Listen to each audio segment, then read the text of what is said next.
Welcome back, Custodes. We have so many really cool ways to play the game now. Custodes historically in 10th edition have been incredibly boring, and I've been very disappointed ever since they were the Custodex or the Codex was released, because it has been an incredibly boring and bad codex. It was fixed in some of the balanced status slates to allow it to play better, but it has been horribly boring, and I haven't enjoyed the playstyle at all, which has really made me sad. Now, however, we are freaking thrilled because with some of the recent updates, the new Detachment, and some of the new updates to bikes, there are very exciting and fun ways to play Custodes, and I'm thrilled to share some of my favorite combinations with you. So let's just jump right into it today.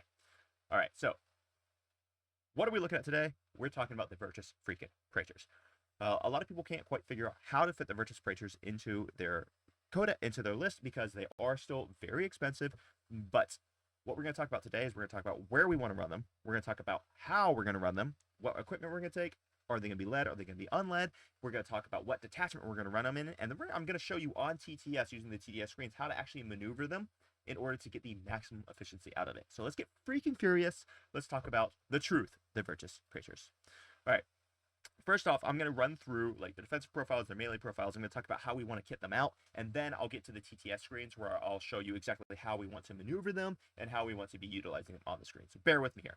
So the defensive profile of the Vertus Praetors really kind of screws with people. It's effectively a Alaris Terminator, but it has an extra wound. So is the sweet T7, has that 5 wounds, and the 5 wounds is a really big deal because when you have 5 wounds, suddenly it's going to require 3 damage to attacks that go through to kill them, which is a dramatic defensive buff to them from being just 4 wounds.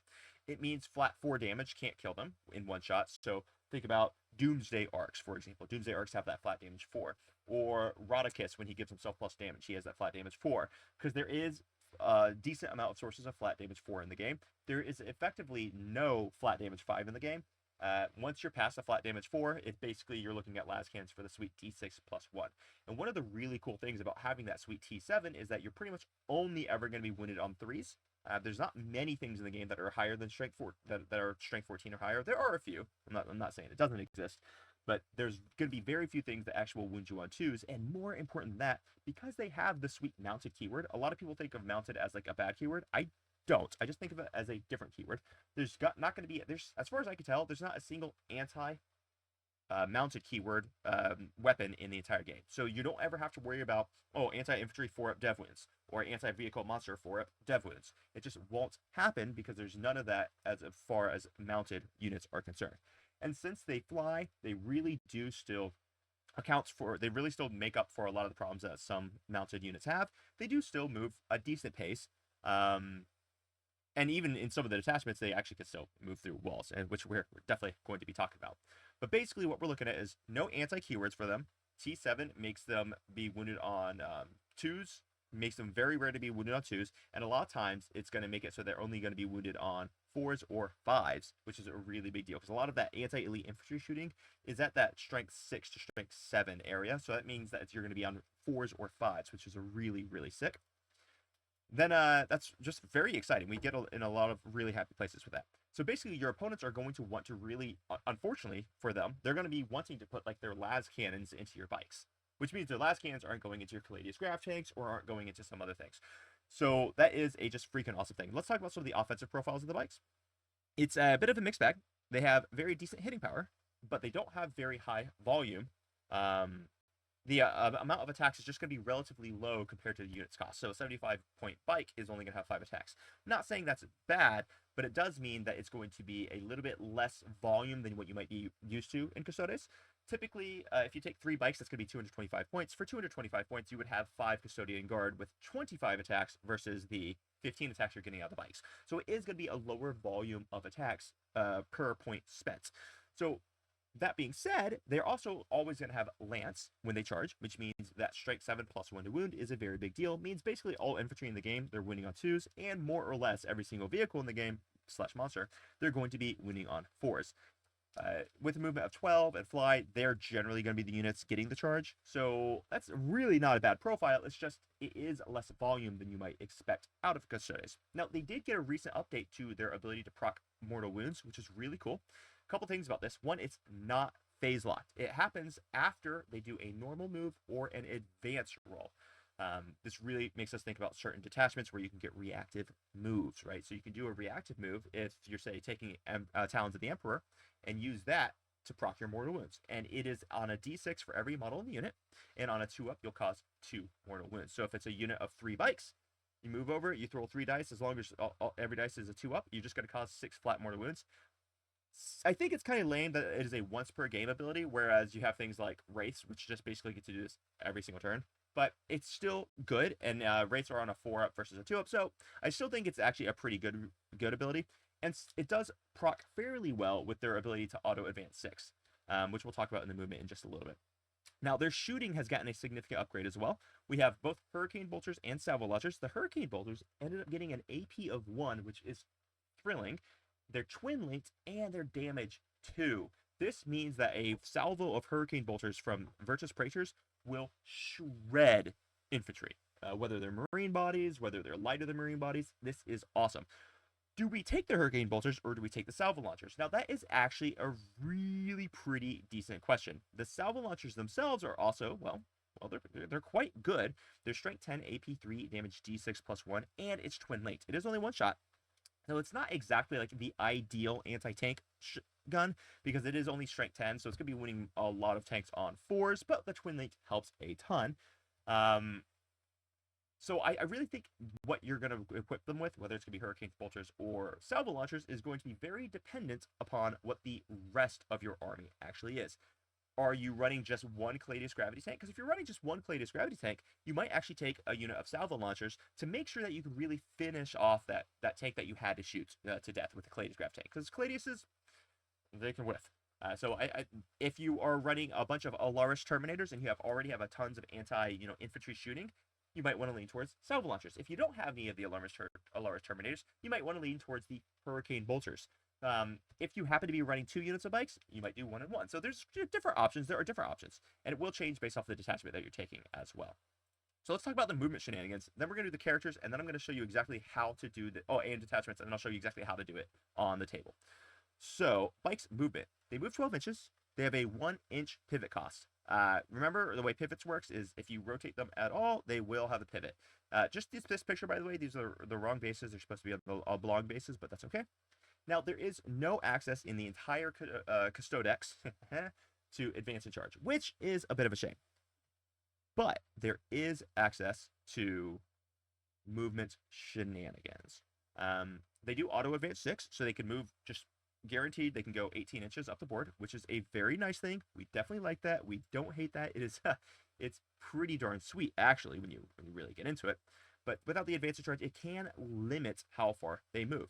So you always need to ask yourself, do you start them in reserves? Do you start them on the board? I tend to start them on the board, and I'm going to show you how I do that. But reserves is an option. You just have to be aware that they do not have the deep strike keyword, which is a bummer because deep strike keywords would make, coming in from rapid ingress to heroic intervene a very, very useful play. However, all this being said, they do have access to potentially the strongest ability in the entire game. And let's talk about that right now.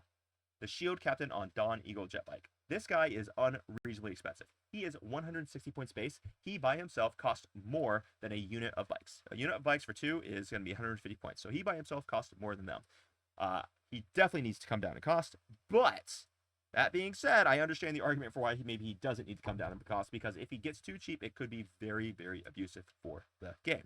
He's a normal captain, so he's going to be giving access to a discounted stratagem once per battle round.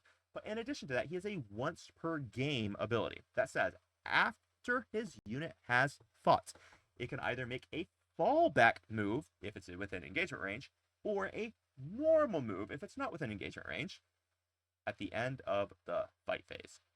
This allows for so many shenanigans. It allows for you to set up heroic interventions to fight, and then move at the end of your opponent's turn, and then move again in the beginning of your turn. So you can get like 24 inches of movement, in quotation marks, in one turn. It can allow for zero committal charges, meaning you charge a unit, maybe you really don't want to be exposed for the enemy shooting next turn, so after you're done, you just move 12 inches directly backwards behind cover. So there are some amazing things you can pull off with this. I'm going to show you how to do it on the screen in just a few moments. So the Shield Captain on Dawn Eagle Jetbike, very expensive. You really have to decide whether you want to take him or not. But after you make that decision, just be aware there are some really, really fantastic shenanigans you could pull off with them, and I've been having a blast with it. Now let's talk about what detachment we really want to run these guys in. So you've got a couple options. If we're running them in Shield Host, for example, let me just do this so you guys can see the title. Beep. All right. If we're running them in Shield Host, you can make a Super Captain, because you can give him the enhancement to give him +1 strength and damage. So suddenly his lance goes to strength 8, and he goes to damage 3. This is a dramatic difference in your ability to handle, I don't know, like your elite infantry, -1 damage units, even punching really up against some of your tougher monsters and vehicles in the game. It can just make a massive difference.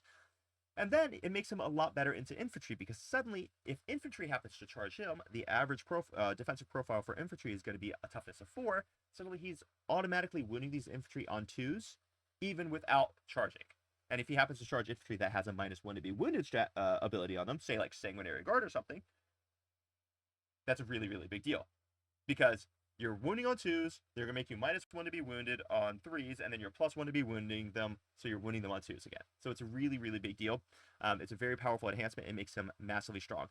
Stack this with the fact that in Shield Host Detachment, you have crits on 5s natively. Oh, mama, does it get nasty. So you're basically always going to give him sustained hits on 5s. He deals crazy damage in that detachment. This also, the sustained hits on 5s, is a huge benefit for the low volume that the Vertus Praetors have naturally. So it really covers the fact that your Vertus Praetors only have 5 attacks a model. When you crit on 5s, that really increases the threshold. It means that each one of them is going to be hitting 6 or 7 times on average, which is pretty damn sick. You also have a strap or a enhancement called the Adeptus Specs, which you can put on a bike captain, which gives ignore cover to the unit. So suddenly those hurricane bolters are AP1 damage 2 twin linked, ignoring cover. This is a huge deal, especially when you're going into things like marine bodies, which would otherwise continue to be saving on 3-ups, just because they're basically always going to have cover in this game. So that is a massive damage boost buff to the unit. So if you have ignore cover, you're on a bike captain, you're probably always going to want to be equipping that unit with your hurricane bolters, in my opinion. There's an argument for the salvos, but probably going to be wanting to do it, the hurricane bolters in that scenario. And then lastly, in Shield Host, you have a dramatically increased defensive profile thanks to the on-demand 4-up Field of Pain against mortal wounds. So if someone spikes a grenade and gets 6 mortal wounds, you can just pop that, and then you can roll your dice to defend against it, right? Because the way the stratagem is worded, it's actually very, very useful. Let's just read it together. I should have probably included it on the screen here. But any phase just after a mortal wound has been allocated to an Adeptus Custodes model from your army until the end of the phase, models in your unit have the Field of Pain 4-up against mortal wounds. So the reason why this is so important is that you use it any phase just after a mortal wound has been allocated. So if someone uses, say, the grenade strat, you don't get the mortal wounds allocated to you until after you see how many mortal wounds you've taken.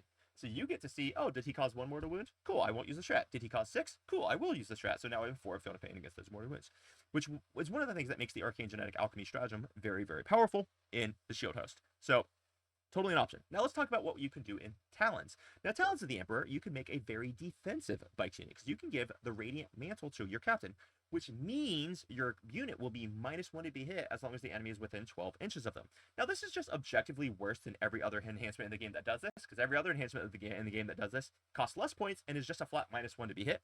But, you know, it is okay. I'm just being a little salty when I make that argument. So anyway, Radiant Mantle is useful here, because -1 to hit on a very powerful, very expensive unit is never a bad thing.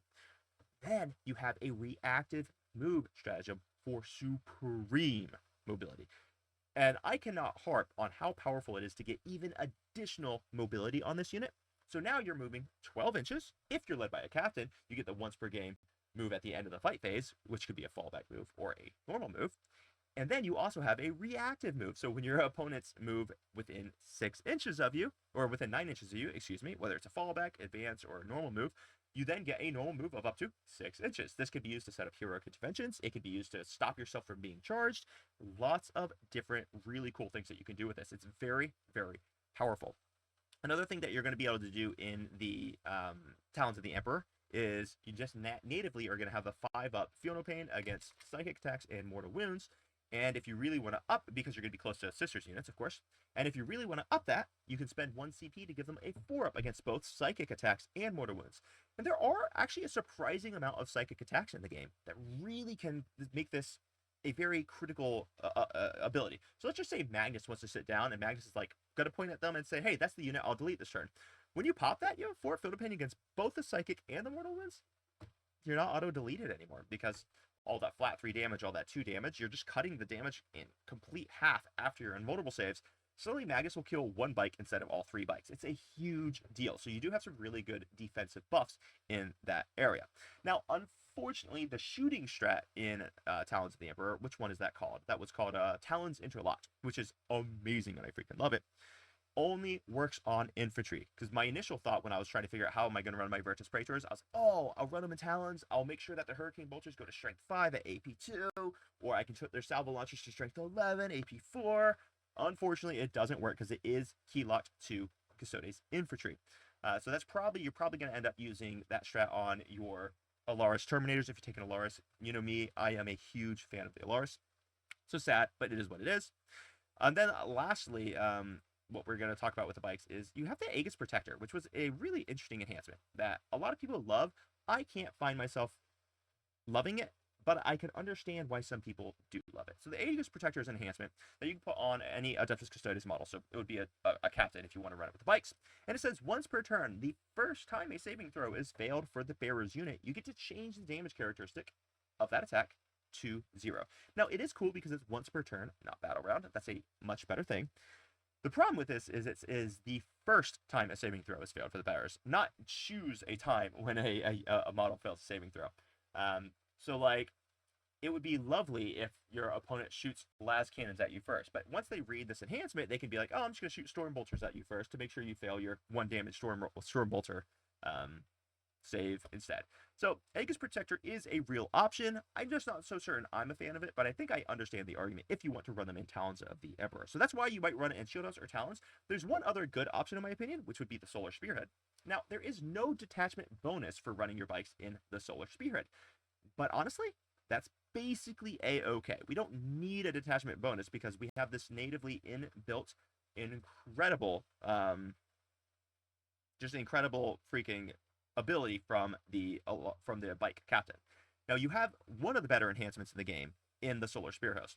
So you have the Adamantine Talisman. And when you do this, it's very similar to the enhancement in Shield Host, but this can be applied to any Adeptus Custodes model. What you're going to do is you're going to improve the attacks, strength, and damage of melee weapons by 1. This takes the bike captain going all the way up to 8 attacks at strength 8, damage 3. That's a really big deal. Now, I understand why you might not put this on the bike captain in the Solar Spearhead, because the Blade Champion adores this. Giving his sweep profile damage 2 or his dev profile damage 4 is just absolutely amazing. So I'm not saying you always want to run this on the bike captain, but if you wanted to build a great bike captain in this attachment, that is 100% an option. Now, the thing that really makes these guys have a lot of play in Solar Spearhead is the move through walls strat. You get to just ignore the walls, more or less turning these bad boys into infantry so they can stage behind the ruin that they need to stage behind and just fly straight through. It's so powerful, it's so good.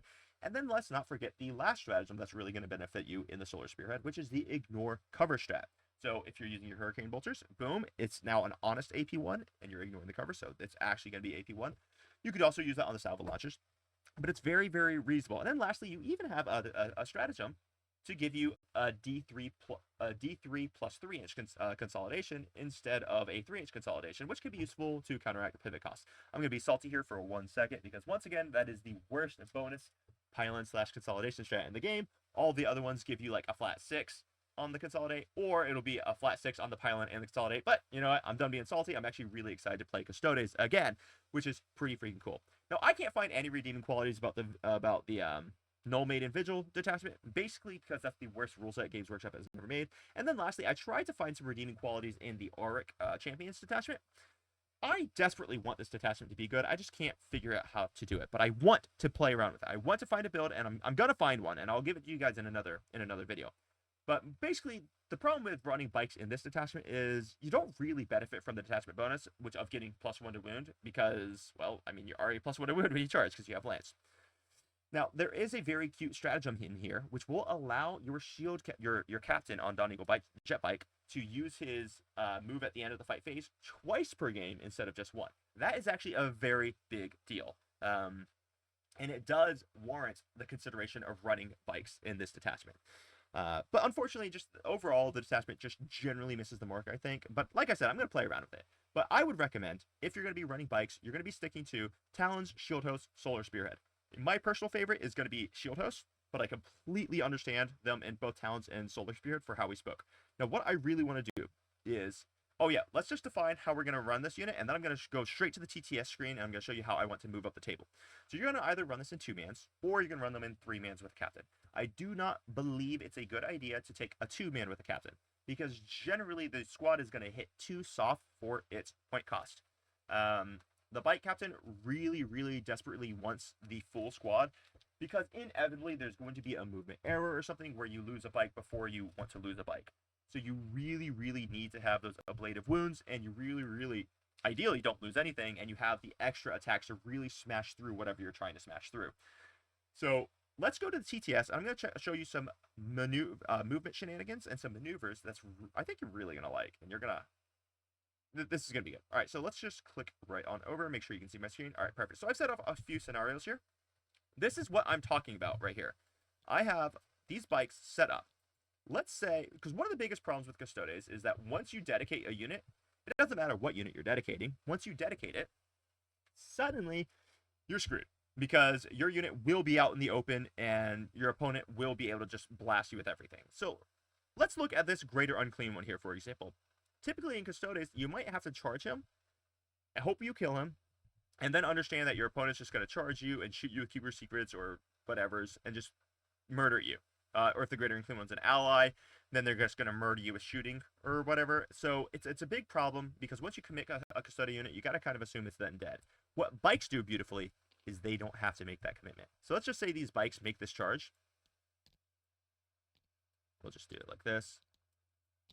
Cool. So this unit of Vertus Praetors made this charge.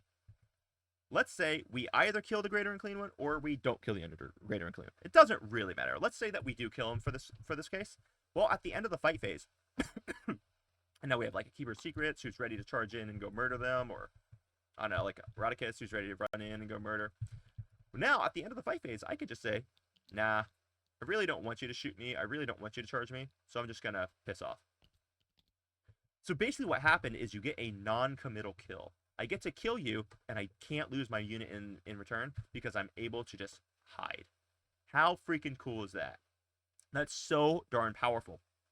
Or, let's say that we go in and we whiff, and the Greater Unclean one is left alive with 4 wounds. Well, I can still just hide. That's such a powerful ability, rather than the Greater Unclean one punching back, just falling back and letting you shoot me to death. It's such a big deal. It really just completely changes the entire game. Now, I've set up another scenario over here.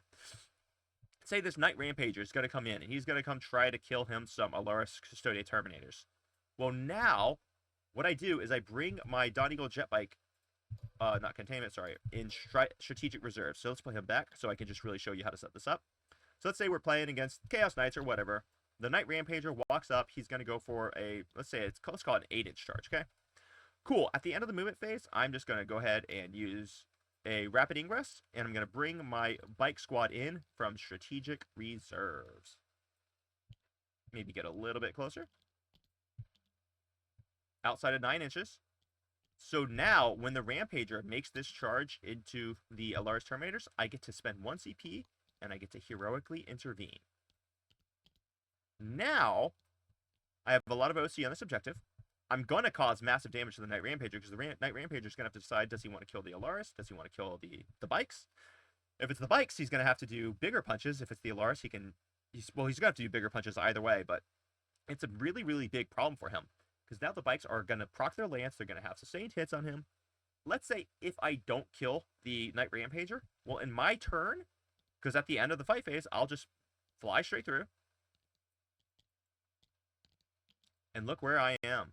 I'm basically in my opponent's deployment zone, and now I get to move in my turn directly towards the home field or directly wherever I want. How powerful is that? And I'm still in position where I can maybe shoot the Night Rampager. There's lots of things I could do, but that ability is so damn strong. So your opponent can charge in, you set up the Heroic Intervention with a nice rapid ingress, which could be free, right? Because the Bike Captain will discount the strat. You charge in, you get to proc lance because you charged in. Then at the end of the turn, you do a fallback maneuver. Boom. And one actually really cute trick that you can do here. You do a fallback maneuver right here. And then in your turn, you can do this. Boop. Just move over the model, so you proc the mortal wounds, and and you can do it just like this, right? So this unit moves, then he goes 3 inches that way, and then moves 9 inches back this way. And then this guy will then take all those mortal wounds in your normal move. So the supreme mobility is just absolutely unbelievable. Or you can do complete non-committal charges, where you charge, you either succeed or you don't succeed, and then you just piss off so that your opponent can't shoot you back. This is such a big benefit for Custodes, and I'm having an absolute blast running it. Guys, Vertus Praetors are cool. They're very expensive. I think you run 2-man bikes unled, or you run 3-mans that are led. Try it out. Try some of the combinations that I spoke about today. See how you like it. I love being able to make Custodes content again. I'm going to be doing more specific Solar Spearhead because we've come up with some really good Dreadnought builds that I think you're going to like as well. But today was the Vertus Praetors. It was exciting. I love it. I hope you love it. And until next time, crump on. Bye-bye.